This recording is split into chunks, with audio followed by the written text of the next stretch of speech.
Espace TV, le 22h.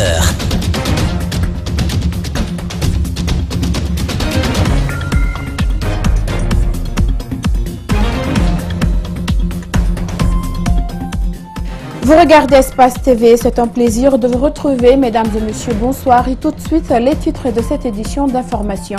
La compagnie Rusal CBK promet la relance de l'usine d'alumine de Fria en avril 2018.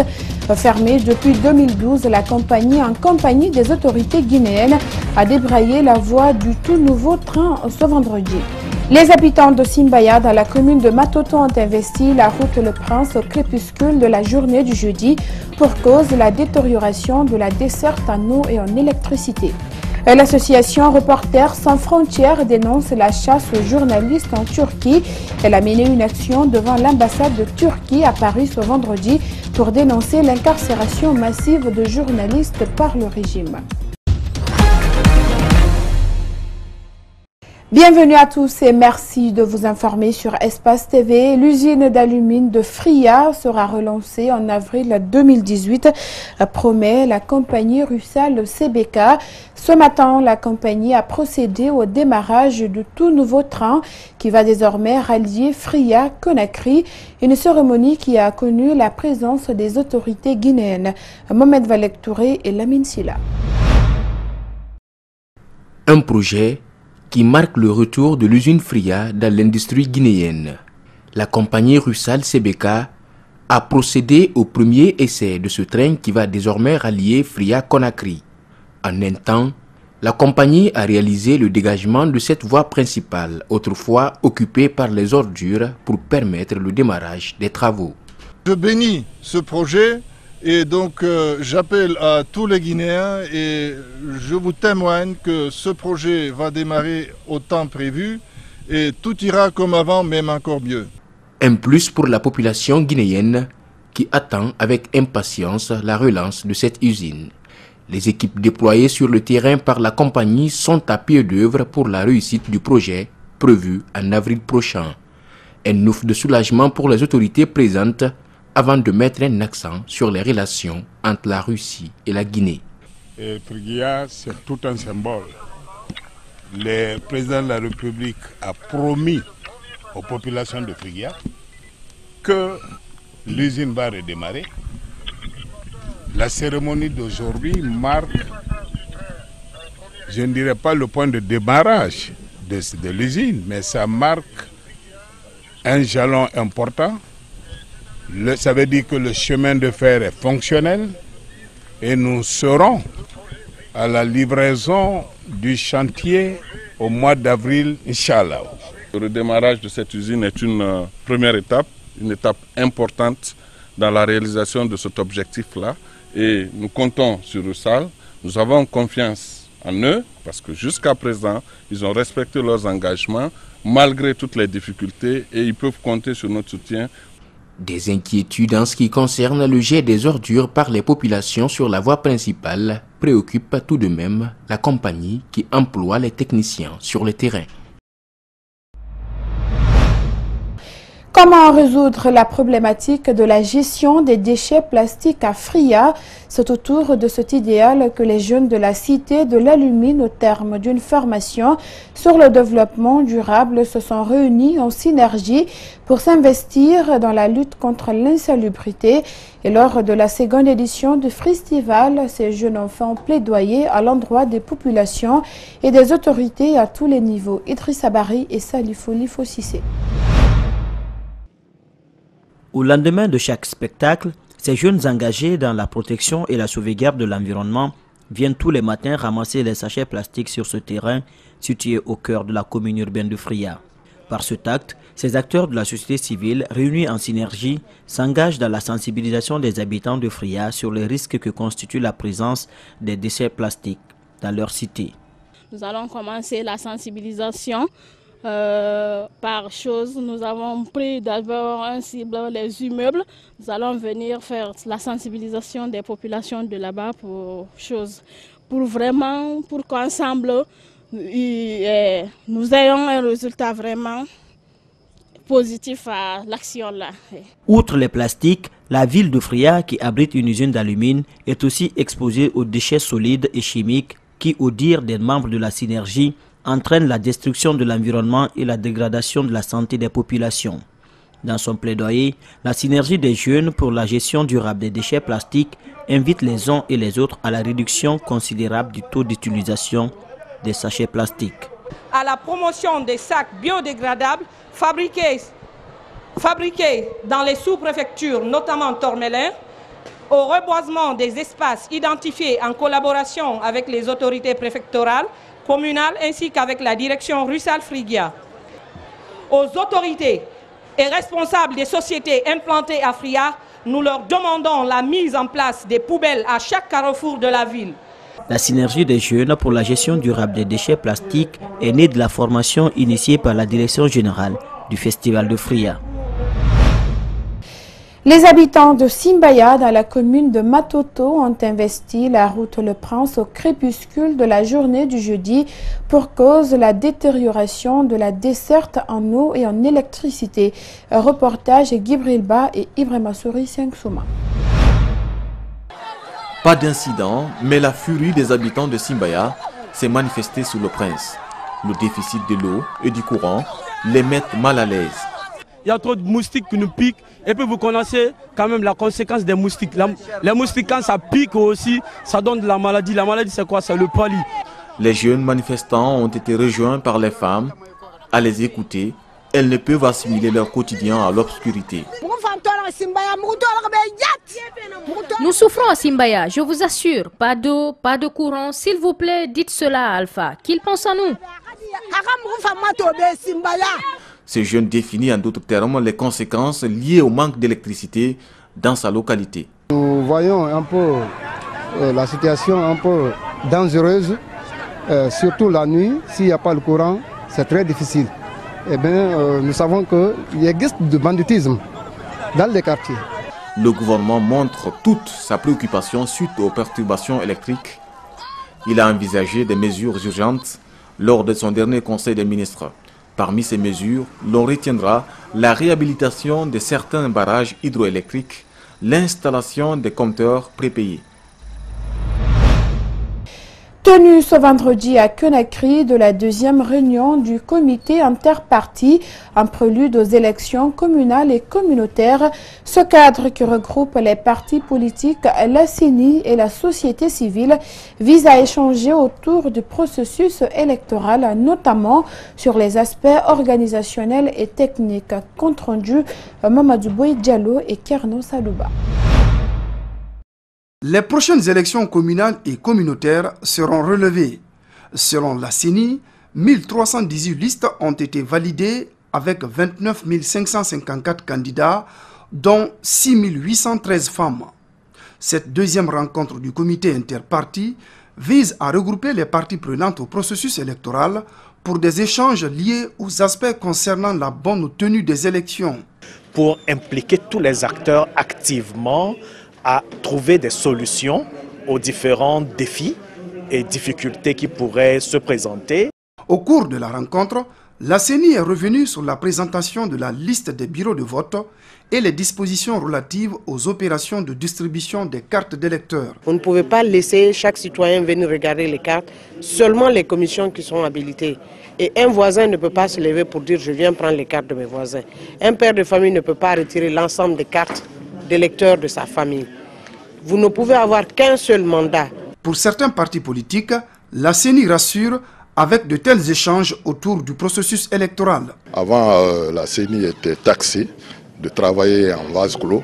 Aujourd'hui, ce n'est plus le cas. Et c'est ce que le Parti de l'Unité du Progrès vraiment salue avec vigueur. On voit que vraiment la CENI est en train d'innover. Cependant, des inquiétudes demeurent et pas résolues, comme le souligne ce député. Le déploiement des magistrats de l'ordre judiciaire qui doivent présider au CACV au niveau de 342 circonscriptions. Jusqu'à présent, nous ne sommes pas situés parce que la CENI avait annoncé qu'il n'y avait pas, en tout cas, le nombre total correspondant au nombre de circonscriptions. La population électorale pour les élections locales est estimée à 5 861 385. Les opérations de distribution des cartes d'électeurs débuteront ce samedi à travers tout le pays. L'opération emprunt obligataire 2017-2020 a permis de mobiliser 500 milliards de francs guinéens pour la construction des infrastructures routières. C'est le bilan que revendique la Banque centrale de la République de Guinée et l'institution a fait une communication dans ce sens ce vendredi. Le gouverneur a également indiqué que l'inflation reste en dessous de 10. Alseni Bari et Mohamed Aloussieni Kamara. En 2017, la Guinée a réalisé d'énormes progrès en termes de rentabilité et de solvabilité. Si le franc guinéen s'est légèrement apprécié par rapport au dollar, l'opération emprunt obligataire 2017-2020 a permis de mobiliser 500 milliards de francs guinéens pour la construction des infrastructures routières. À cela s'ajoute l'accroissement des dépôts, l'augmentation du nombre de clients et d'agences. Le taux d'inflation reste maintenu en dessous de 10%. L'année 2017 a été caractérisée par le maintien du taux directeur de la Banque centrale à 12,5%. La masse monétaire s'est chiffrée à 22 100 milliards de francs guinéens, soit une hausse de 14% par rapport à décembre 2016. Progression qui résulte d'un accroissement simultané des avoirs extérieurs nets et des avoirs intérieurs nets. 2017 a été aussi une année de remous chez les acteurs des banques. S'ils s'en félicitent de l'augmentation de leur salaire à hauteur de 23%, la hausse de la retenue sur les traitements et salaires est un défi qu'ils devront relever en 2018. À cela s'ajoute la formation et la redynamisation de leurs syndicats. C'est une année de syndicalisation pour la FESABAC, c'est une année de recrutement, c'est une année de sensibilisation, c'est une année de formation des travailleurs. Puisqu'il faut aujourd'hui, au-delà de notre rôle revendicatif, qu'on ait un rôle normatif. Ça veut dire que nous allons passer dans nos différentes entreprises pour moraliser les fraudes, pour amener nos collaborateurs à respecter le code de conduite, le règlement intérieur, le code de travail et ce qui s'ensuit. La mise en place de la société d'assurance agricole, l'assainissement de la circulation fiduciaire, la construction et le démarrage de la guinéenne de monétique sont entre autres les perspectives de 2018. Le gouverneur de la ville de Conakry a présenté ce jeudi ses vœux de nouvel an à ses collaborateurs et à cette occasion, le général Mathurin Bangoura est revenu sur les différentes réalisations à la tête du gouvernorat qu'il dirige. Il y a environ 1 an, 9 mois, des réalisations, mais aussi des perspectives ont été au centre de son discours qui ressemblait plutôt à un adieu aux différents présidents de délégations spéciales. Vous allez le comprendre dans ce reportage de Makiso et de Ibrahima Souma. Après le passage de la section syndicale des travailleurs du gouvernorat de la ville de Conakry, au cours duquel plusieurs points de revendication ont été cités, notamment l'augmentation des salaires mensuels, le général Mathurin Bangoura n'envisage pas un risque de promettre à qui que ce soit une franchise assez rare au sein de l'administration guinéenne. Il évoque les raisons. Vous savez quelle est la masse salariale du gouvernement de la ville de Conakry? La masse salariale partait jusqu'à 800 millions. Et vous savez que le gouvernement de la ville de Conakry n'a pas de subvention de l'État. Le gouvernement de la ville de Conakry ne vit que de taxes. Les défis sont innombrables vu le temps qu'il a fait à la tête du gouvernorat. Mais il certifie sa capacité de pouvoir atteindre certains objectifs orientés vers l'éducation. Chose qui doit être faite avant l'ouverture des classes de 2018 se prépare maintenant.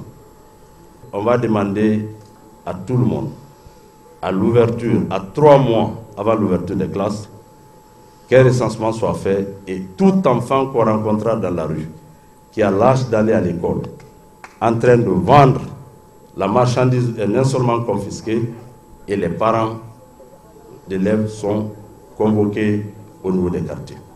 Moi, en tant que gouverneur, pour vous dire que ces mères qui sont en face de vous, c'est des pauvres mères. C'est des pauvres mères qui n'ont aucun moyen. Nous savons, certains n'ont même pas encore payé leurs travailleurs pour ce mois de décembre. Et je leur avais toujours dit dans mon bureau, peut-être c'est le moment de séparation qui est arrivé, mais qu'ils sachent que je les garde et je les garderai en cœur pour le reste de notre vie, parce qu'ils ont été des collaborateurs francs avec nous. Cette rencontre a mobilisé l'ensemble des délégations spéciales de Conakry et plusieurs cadres de départements ministériels venus écouter le message du gouverneur de la ville de Conakry. Les cadres du département de la sécurité et de la protection civile ont présenté ce vendredi leurs vœux à Maître Kabele Camara. Le ministre a profité de l'occasion pour faire le bilan de son département et présenter quelques perspectives pour l'année 2018. Mamadou Kalisso et Alseni Camara. À l'occasion de la présentation des vœux de nouvel an au ministre, les cadres du département sont revenus sur quelques acquis enregistrés au sein de la police nationale. Il s'agit de la réouverture de l'école nationale de la police, le renforcement des capacités du personnel et l'instauration d'un climat de complémentarité entre les unités de la police, ce qui a permis la réalisation de certaines missions sur le terrain. Notamment dans le cadre de l'opération Al-Krim, le plan d'urgence à la sécurité routière qui a mobilisé toutes les forces de police, et c'est un exemple éloquent pour dire que les services de police et la protection civile constituent désormais un seul ensemble. Pour l'année 2018, le département compte renouveler certaines infrastructures de base, mettre un accent sur la formation continue des agents, la création d'un fonds social qui permettra de prendre en charge les agents en cas de besoin. Combien de policiers sont blessés à l'occasion du maintien de l'ordre public?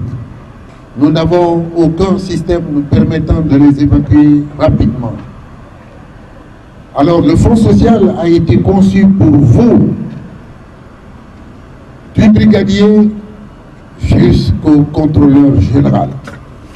Il est également prévu le renforcement des capacités opérationnelles pour permettre aux agents de lutter efficacement contre la criminalité et le grand banditisme. C'est le maître Kabele Camara, 3 services sont déjà mis en place. Ils ont déjà fait leur preuve en 2017. 37 bandits de grand chemin, dont des repris de justice. Il y en a un même qui a été condamné à perpétuité et qui s'est retrouvé dehors. Et nous avons déjà notre plan. Ce plan prévoit aussi d'extirper des rangs de la police des brebis galeuses qui ternissent son image. C'est ce qui met fin à cette édition d'information réalisée par toute l'équipe d'Espace TV. Merci à tous de l'avoir suivi et l'info continue sur notre site web à www.espacetvguinée.info et bonsoir.